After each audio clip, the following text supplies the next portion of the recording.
بسم اللہ الرحمن الرحیم۔ یہ ہندوستان میں داخل ہونے کے لیے ایک ایسا راستہ تھا جسے موت کی وادی بھی کہا جاتا ہے، کیونکہ یہاں سے گزرنے والے لشکروں پر یہاں کے مقامی قبائل حملہ کر کے ہلاک کر دیا کرتے تھے۔ یہاں اس دنیا کا عظیم فاتح الیگزینڈر دی گریٹ یعنی سکندر اعظم بھی نہ گزر سکا، اور پہلے مغل بادشاہ ظہیر الدین محمد بابر، جس نے بر صغیر پاک و ہند میں دنیا کی سب سے مضبوط، خوشحال اور ترقی یافتہ ریاست کی بنیاد رکھی تھی، وہ بھی اس علاقے سے گزرنے سے قاصر رہا۔ پھر باری آئی سکھ مذہب کے ایک بڑے نام مہاراجہ رنجیت سنگھ کی، اور اسے بھی یہاں پر ناک کی لکیریں نکالنی پڑیں، لیکن یہاں پر رنجیت سنگھ کی بھی کوئی نہ چلی، اور آخر میں آئے انگریز، اور انگریز سرکار کو بھی یہاں پر دھول چاٹنی پڑی۔ آخر کون تھا ایسا جو ان سب حملہ آوروں کو یہاں پر آنے سے روکتا تھا؟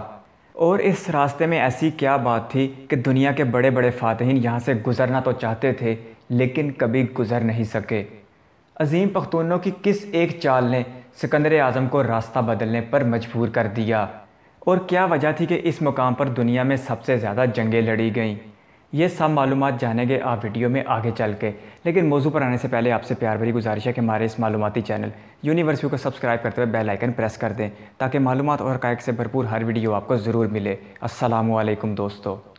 درے کا مطلب ہوتا ہے دو پہاڑوں کے درمیان گزرنے کا راستہ، اور خیبر میں ہونے کی وجہ سے اسے درہ خیبر یعنی خیبر کا راستہ کہا جاتا تھا۔ یہ راستہ صدیوں سے افغانستان اور ہندوستان کے درمیان گزرگا رہا ہے۔ یہ راستہ تاریخی باب خیبر سے شروع ہوتا ہے، جو یہاں سے تقریباً 30 کلومیٹر دور پاک افغان سرحد پر جا کر ختم ہوتا ہے۔ اس راستے کے ارد گرد پختونوں کے ایک اہم قبیلے افریدی قبیلے آباد تھے، جو کئی مقامی شاخوں میں بٹے ہوئے تھے۔ یہ افریدی قبائل گزرنے والوں سے خراج وصول کیا کرتے تھے، جسے آج کے زمانے کا ٹول ٹیکس بھی کہا جا سکتا ہے۔ 30 کلومیٹر کا یہ راستہ کسی بھی بری نیت سے آنے والے کے لیے خطروں سے اتنا بھرپور تھا جس کی مثال دنیا میں کہیں اور نہیں ملتی۔ درہ خیبر کی جغرافیہ اور جنگی حیثیت بہت زیادہ ہے۔ اس راستے کے دونوں اطراف تقریباً 1500 فٹ اونچی پہاڑی چٹانیں اور ان کے بیچ ناقابل دریافت غار واقع ہے۔ یہ درہ یہاں کے لوگوں کے لیے جنگی لحاظ سے ایک ایسا قدرتی حصار ہے جسے دنیا کے کسی جنگی ہتھیار سے فتح نہیں کیا جا سکا۔ اس پورے راستے کا سب سے خطرناک حصہ تاریخی علی مسجد کا مقام ہے، جہاں پر یہ درہ اتنا تنگ ہو جاتا ہے کہ اس کی چوڑائی صرف چند میٹر رہ جاتی ہے، اور یہی وہ جگہ ہے جہاں کی پہاڑی چوٹیوں پر چھپے چند قبائل بھی سینکڑوں فٹ نیچے راستے سے گزرنے والے ہزاروں فوجیوں کے لیے قیامت بپا کیا کرتے تھے۔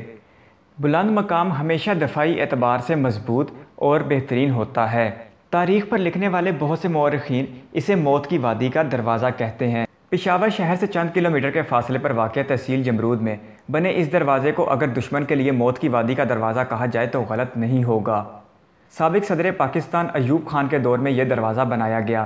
جون 1963 میں مکمل ہونے والے اس دروازے کی تعمیر اس وقت کے اٹک سے تعلق رکھنے والے دو مستریوں گاما مستری اور ان کے بھتیجے صادق مستری نے کی تھی۔ باب خیبر کی یہ تعمیر تقریباً 2 سال میں مکمل ہوئی۔ اس دروازے پر مختلف تختوں پر ان حکمرانوں اور حملہ آوروں کے نام نصب ہیں جنہوں نے اس رستے کو گزرنے کے لیے استعمال کیا تھا، لیکن گزری ہوئی دنیا کا سب سے عظیم فاتح الیگزینڈر دی گریٹ یعنی سکندر اعظم چاہ کر بھی اس راستے سے نہیں گزر سکا۔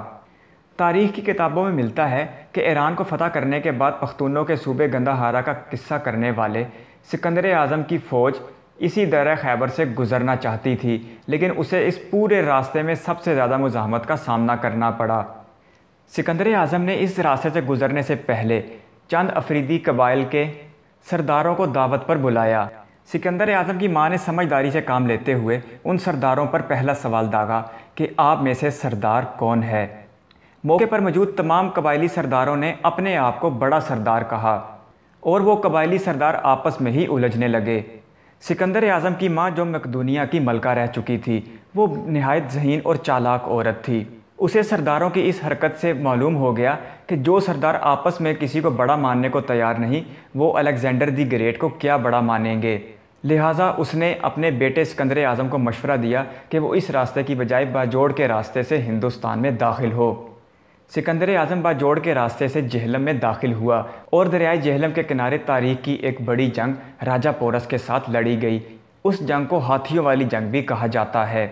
سکندر اعظم نے اس جنگ میں واضح فتح حاصل کرتے ہوئے راجہ پورس کو شکست دی تھی۔